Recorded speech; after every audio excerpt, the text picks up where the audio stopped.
the one thing I think we've done well is have an environment where people can say, hey, jazzed about that. We currently cannot do that. So let's figure it out together. Snackable content from brand builders, e-commerce and growth marketing leaders, giving you actionable insights you can apply today. Bite-sized podcast with Daniel James. Adrian, welcome to Bite Size, my friend. Thank you, brother. It's exciting to chat. I know, definitely. We were chopping it up a little bit before we started recording, and it's been a minute since we last spoke, and I've been kind of following what you've been up to. But for anybody who doesn't know, and just to give a quick intro to you, why don't you give me your 5-minute career story, where you started, and what you're currently doing? Yeah, man, for sure. Career story started 3 days after college. I graduated with no job.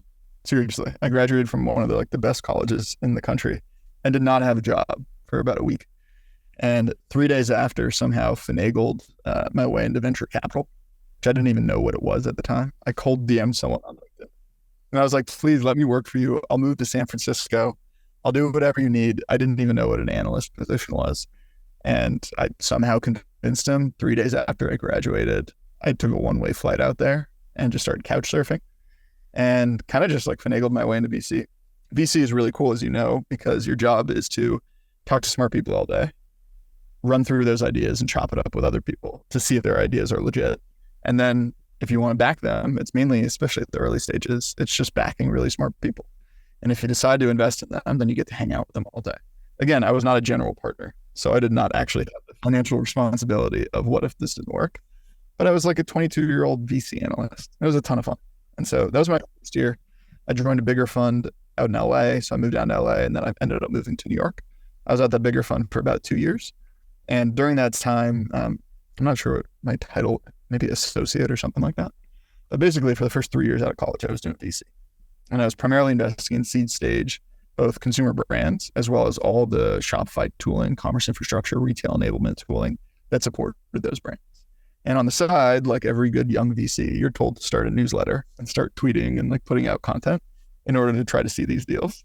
And so I had this weird exposure of, I was friends with all these seed stage B2B founders, especially in the software space. And at the same time, I had gotten really good at kind of creating my own content online and building an audience and realizing the value of social proof content. And so what ended up happening was those two merged out of nowhere. And about 3 years into investing, a lot of the B2B SaaS founders I was investing in saw my content, and they were like, hey, we just raised, say a seed round, $4 million. We know we need to do content, but we don't really want to hire in-house yet.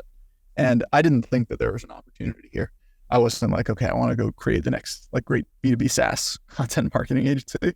That was definitely not the intention, but enough of my founder friends kept asking me. It was not just a couple, it was 5, 6, 7 of them. They're hey, whatever you're doing there with the newsletter, the tweeting, and the long form content, are you down to freelance on the side with us? And it hit a point where I still angel invest really actively. I'm a limited partner in a bunch of small funds, especially first time fund managers, but I just want to do finance all day. I think a lot of people in VC pretend that they're not in finance, but you are. And so I still love it. I think it's really cool. Someday I'll go back, but I just don't want to do it full time anymore.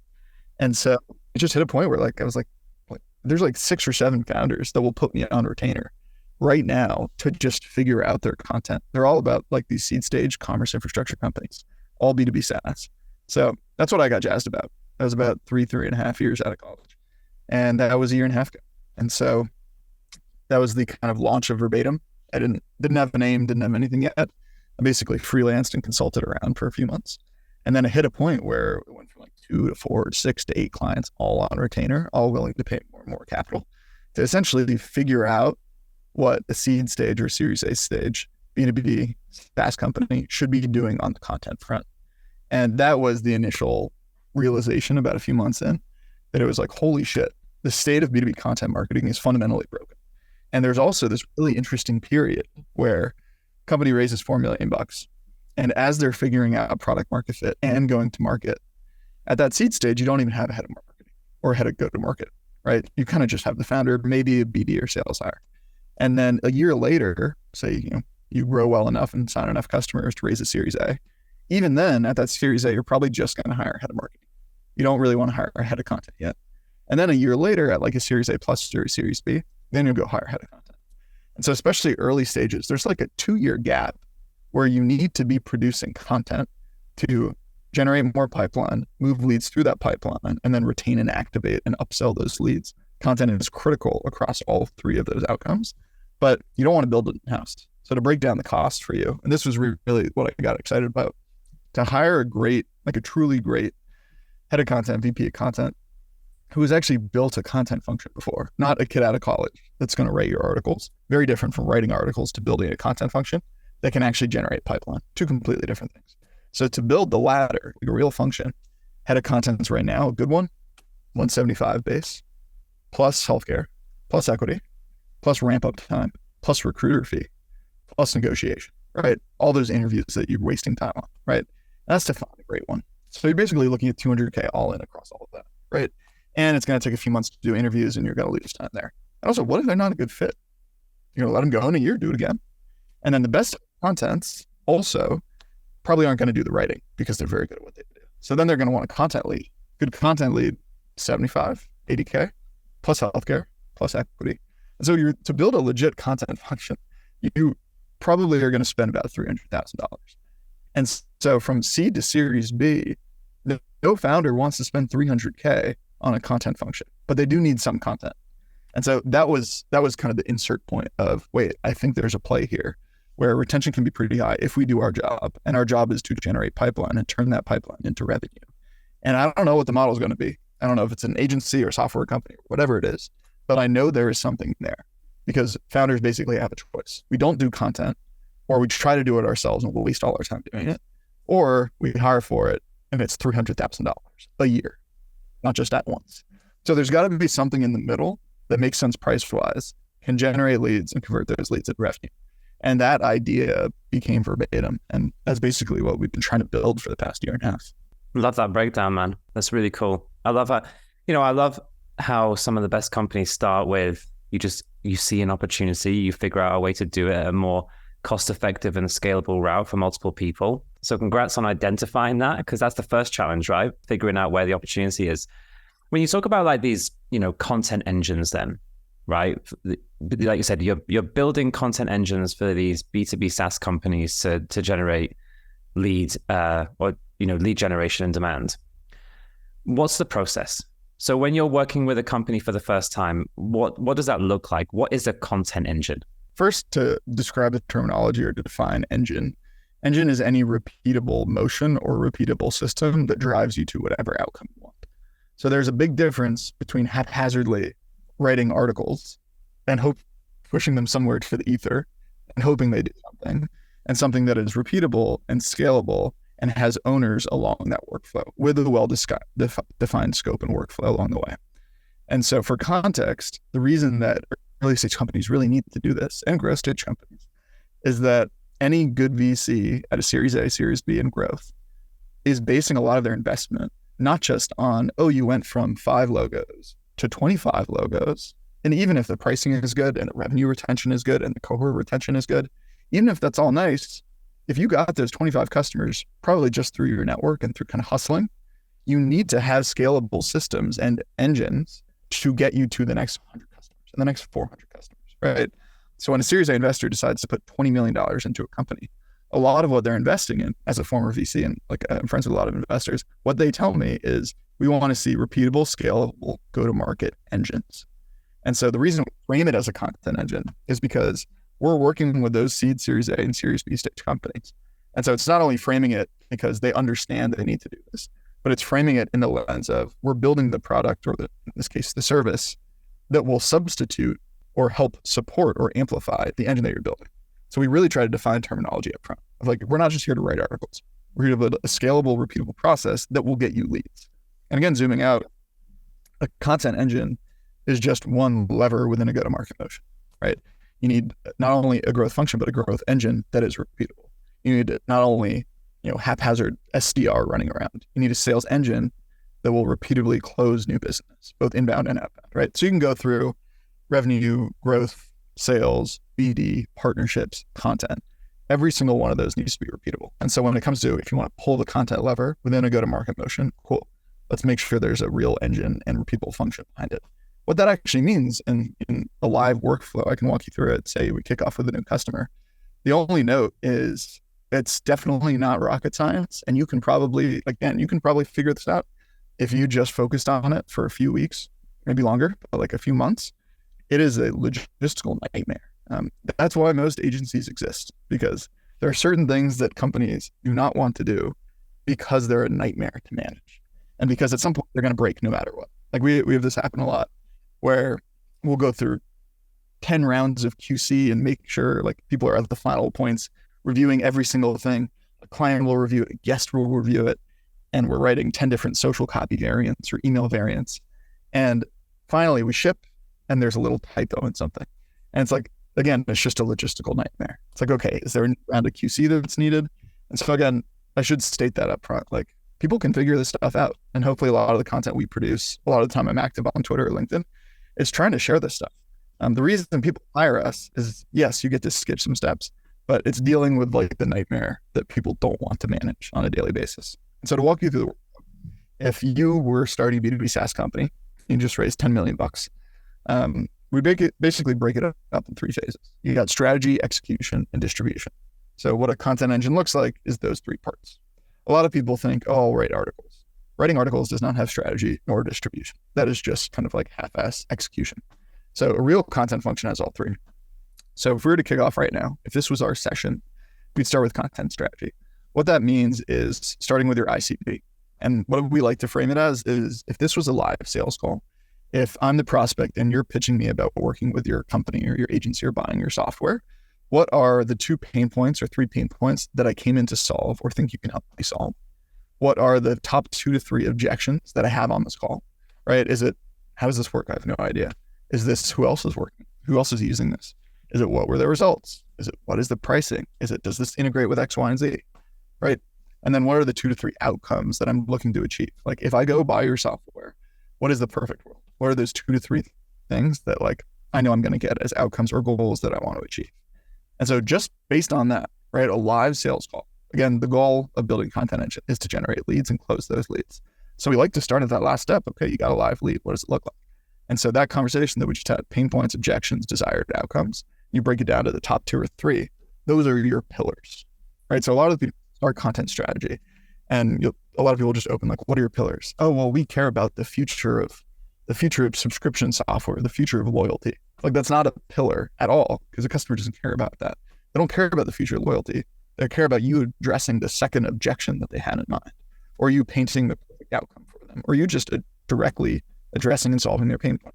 And so my sales call, what are those, say, top 2 pain points, objections, and desired outcomes? Great, we got 6 pillars. Now for each of those 6 pillars, then it's really just a question of, okay, what format do we want these to be? Is it a case study that's going to address objection number 1?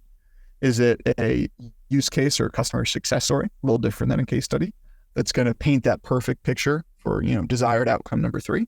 Is it a lead magnet that's directly going to address, what's called pain point number 1, right? There's endless, if you think about a brand, right? 50 different SKUs, supplements, beverages, food, whatever it is. Same thing with content. There's a ton of format SKUs, lead magnets, partner collabs, expert collabs, case studies, you name it. So once we have those core pillars, then it's just a question of what formats do we want these to be in? So then we'll open those formats. So we got the 6 topics, then those formats, and then it's just a matter of who is the kind of first person original interview. My opinion, since the day we started, best content will always come from conversation. That is why fundamentally, I'm a big fan of SEO when done well, but ultimately a lot of SEO is just someone will do keyword research, put it on a brief and tell them to go look online and try to write it up, right? And again, SEO, completely different strategy, trying to rank on Google. Where if you're building editorial, which is the opposite of SEO, that's kind of how we bucket it. We do editorial and social proof content. If you want to go down that route, everything needs to be first person content. Now it can be interviewing the leadership team, head of product, co-founder, founder, CEO, whatever it is. Or it can be interviewing a customer, an expert, an advisor, an investor, a partner, a tech vendor, an agency in the space, right? Those also help with distribution. So you've got those 6 topics, then you understand what formats you want them to be in. And then it's just a question of, okay, to build this asset, now we know what we want it to look like, how long, how short. We know what it's going to be about. Now, who's the right person to talk about this? Case study is easy, right? Obviously, we're interviewing a customer. If we want to build a lead magnet on the first pain point, maybe we'll need a CEO and we'll need an expert and maybe a big name investor in the space for a couple quotes, right? Okay, there's 3 people for an objection handling content that maybe we want as a 1-pager or a 2-pager instead of just a blog article. Maybe we want to pull in the head of product or like the head of engineering or something to address that objection, right? So now that's kind of the final phase of strategy. Now, okay, we know who we're talking to, in what format we want to build, and about what topic. Then it's just a question of reaching out to those people once we get confirmation, scheduling those interviews, hopping on those interviews, prepping for them accordingly, and then asking the right questions, recording the content, transcribing it, editorializing it, editing it, multiple rounds of edits with both the team as well as if there's someone external, journalistic best practices, you need to get their final cut, getting their edits, and on and on and on. So that's also execution. So we talked about strategy. Once you start scheduling those conversations, again, it could be with your founder or your head product or internal, or it could be with an external partner. Once you start scheduling, that is execution. From scheduling to writing, transcribing, drafting, editing, the final stage of execution is, hand back a Google Doc. And so taking a step back a little, before we move into distribution, which is the third phase of any good content engine, or the third component of any good content engine, we used to not do that. We didn't have it like 3 or 4 months ago. And transparently, the reason we're growing very quickly right now, not just in terms of new client acquisition, but in terms of our retention numbers have really improved, is because stupidly, we used to write that great Google Doc and the right strategy and the right execution, well written, right asset, right guests. And then we'd hand it back to a busy Series A stage founder. And they would say, cool, this isn't leads. This isn't revenue. You're handing me back. You're not even handing it back. You're tagging me on Slack with a link to a Google Doc. This is nothing that you've promised, right? This isn't pipeline. Like this isn't revenue generation. And this isn't scalable, right? It's nothing that you said. Again, they weren't mad at us, but it was just like hey, thanks for this. Maybe they'll try to half-ass post it on LinkedIn or something. And then it wouldn't generate the leads that they want. And so basically for the first 18 months of Verbatim, aside from basically the past 4 months, we grew steadily. We never had a down month, but a lot of people would stay with us for kind of 4 to 6 months. And for the most part, everyone said, hey, they're great quality. The team's awesome to work with. But no one was like, holy shit, you blew up our pipeline. Like they drove millions of dollars in revenue. And of course, as you know, if you want to be a great agency or a great software company or just a great company, full stop, you need to actually drive that outcome. And so we realized that hey, we're solving the 2 parts of the puzzle very well. But if we're not doing distribution, unless they have a kick-ass head of marketing who is going to distribute it perfectly, which no one does, then we're actually doing a disservice to ourselves and to our clients because we're not actually generating that pipeline and closing that revenue. And so that is essentially when we embarked about let's figure out distribution. And if you break it down, organic distribution is 4-fold that we own. There's a lot of other ways to do it. One is on-site. And it's not just putting up a blog post and hiding it in a resource section. It's featured post on a case study or customer's collections page. Within that post, you're going to get metrics and pull quote testimonials. Each of those, you should heat map your site, see what the most highly trafficked pages are, and then pull those testimonials, link it to the case study with the blown up metrics, and pepper it across your entire site. So it's not just hiding it, it's putting it up right there. It's adding a pop-up, it's adding a banner link, all of that stuff. So you're managing all of that aspect of distribution control now as well? Yes, this is where it gets logistically complex, right? So 1 is on-site. 2 is through socials. We haven't even really done Twitter yet because it's such a nightmare right now, or X. LinkedIn is what we do. So say we write a case study that goes through execution. We get sign off from everyone. We get it on the site, right? Okay. On LinkedIn, if this is the go live week, it needs to probably get shipped first. Just you drop the link and you drop a post about it. And then you should also do a short form version, right? I don't even remember what I saw on LinkedIn an hour ago. So you got to remind people, right? A couple days later, you should do a short form, maybe just highlighting a testimonial or just the metrics, drop the link again. And then you probably want to do it the next week as a carousel. We already designed the thumbnail image for you and we already have some design. Let's just do a carousel, ship the next week. And then if it performs well, a month later, you should probably ship it again. And then 6 months down the line, I definitely don't remember what I saw 6 months ago, let alone 2 days ago. You should probably ship it again. And so shipping, writing the social copy, getting the social copy approved, building the assets, tweaking the content to make sure it's always working, and then repurposing 1, 3 months, 6 months down the line. As you can tell, like, it's not rocket science. You understand that, but logistically complex. Social scheduling, tracking, who knows if it worked, right? Yeah. And that's not even, let's just link. I was going to say, it brings me to a point around, because you work in B2B, we work in B2C, right? But one of the challenges is, and I'm keen to understand your thoughts. Like you just mentioned there, you kind of doubled down on LinkedIn. There's so many, and there's channels that lend itself better to each individual company, whether it's B2B, B2C.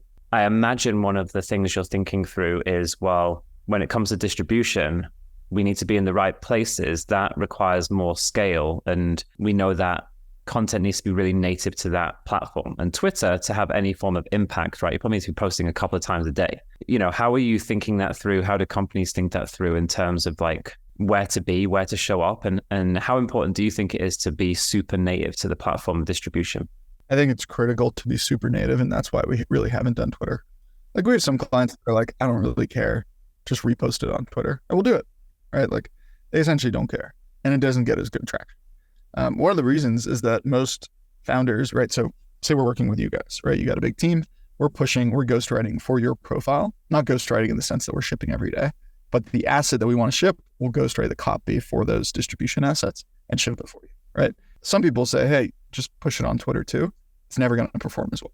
In part, people don't have embedded audiences. People already have embedded audiences on LinkedIn, so that's part of it. B2B software, especially, or agencies, a lot of people are on LinkedIn and expect to be not sold to, but at least speaking from my experience and friends' experience, if you get a DM, you're not just going to fully turn it down. We're on Twitter. Twitter's a bit different, as you know. And also just copy and content on Twitter. It needs to be more authentic, more personal, more relatable.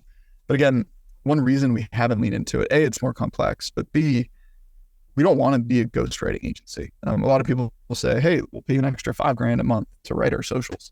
It's such a completely different skill set.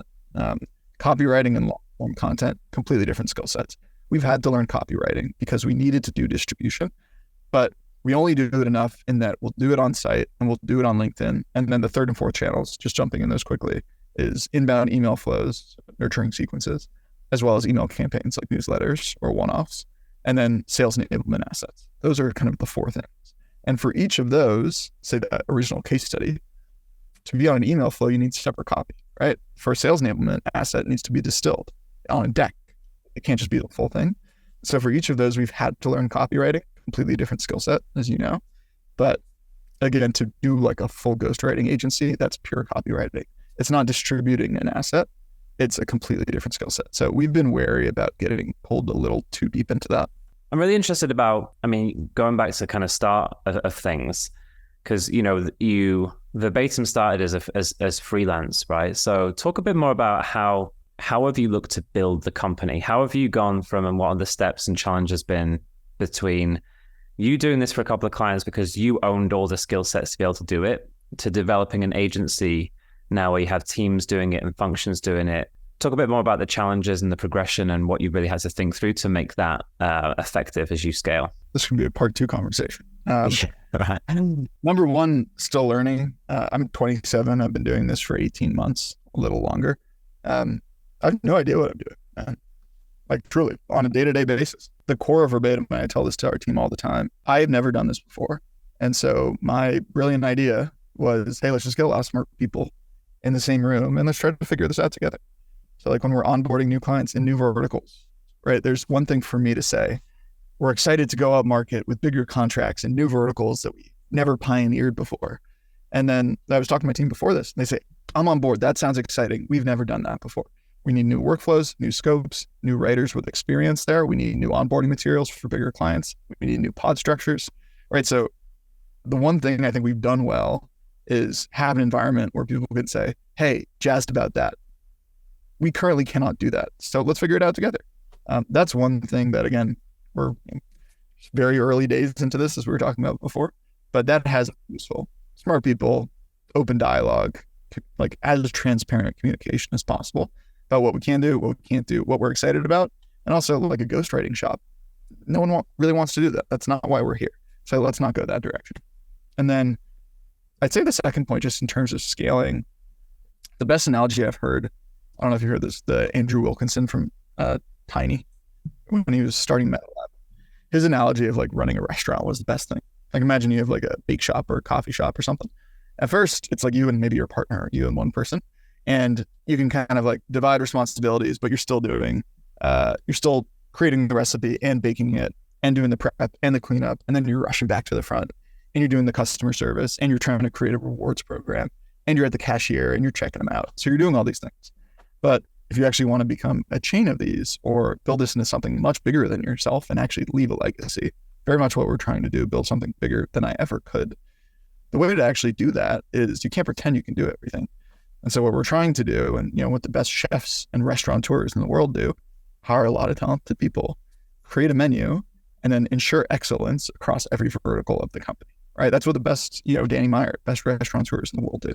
So instead of him saying, I'm going to figure out the menu and I'm going to do it, no, let's hire the best head of content or VP of content in the world or that we can find and let them create the menu, let them figure it out, and then let them hire the team to execute on it.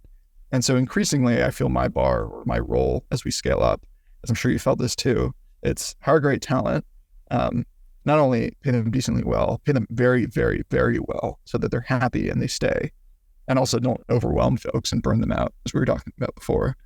But two, increasingly, just your job is to show up with discipline and with energy and to ramp the pace as much as possible.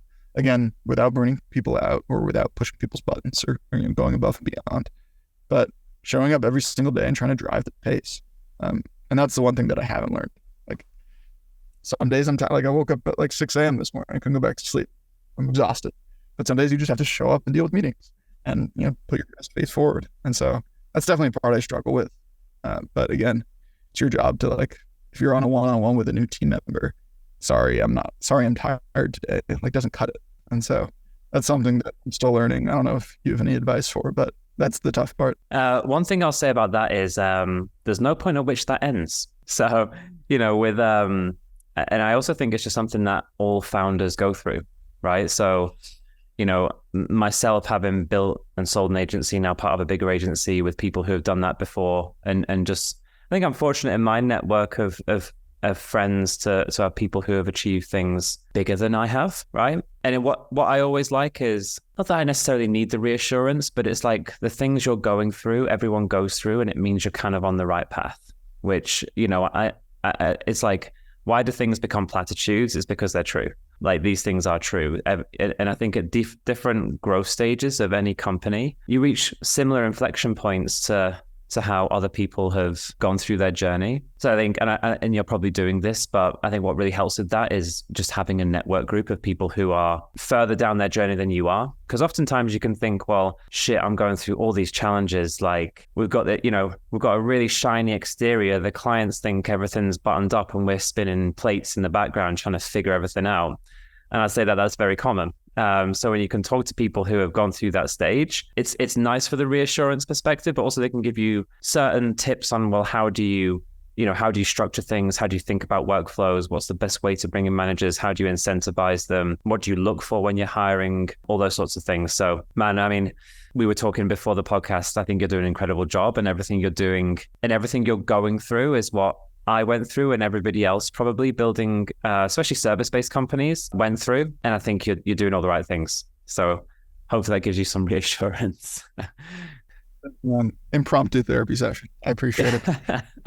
So podcasts kind of are a little bit sometimes, right? It's just like, open therapy. So, man, I try and keep these podcasts relatively snappy owing to the names. So we're gonna have to wrap up in a second. But I just want to say a big congratulations for what you're building. I was really excited to get you on the pod because I think about content engines from a more B2C perspective, right? Because we work with consumer-facing brands, and they have a challenge in a slightly different way, but there's a lot of similarities, right? There's how do we put out the right content that gets the right response from our potential consumers, and how do we make that really native to the platform of distribution? How do I distribute it? Do I need to be everywhere? What are my core channels? I actually posted on LinkedIn about that today, just like channel mix. And you spoke about it with your agency from a B2B perspective. So I think content engines in general is such a topic for the now and the future, because I tend to believe and subscribe to the notion as well that a lot of companies, need to build kind of like media companies as part of what they're doing. They need to tell the right stories, show up in the right way, and be in the right places. And I think that's obviously why you're seeing success. So just massive kudos to you, man, for what you're building. Thank you, man. I appreciate it. Thanks for having me on. It's been fun. Of course. We'll do a part two. Another Definitely. therapy. I was going to say, we'll definitely get part two on the books for sure. Appreciate you coming on, my man. Thank you, brother.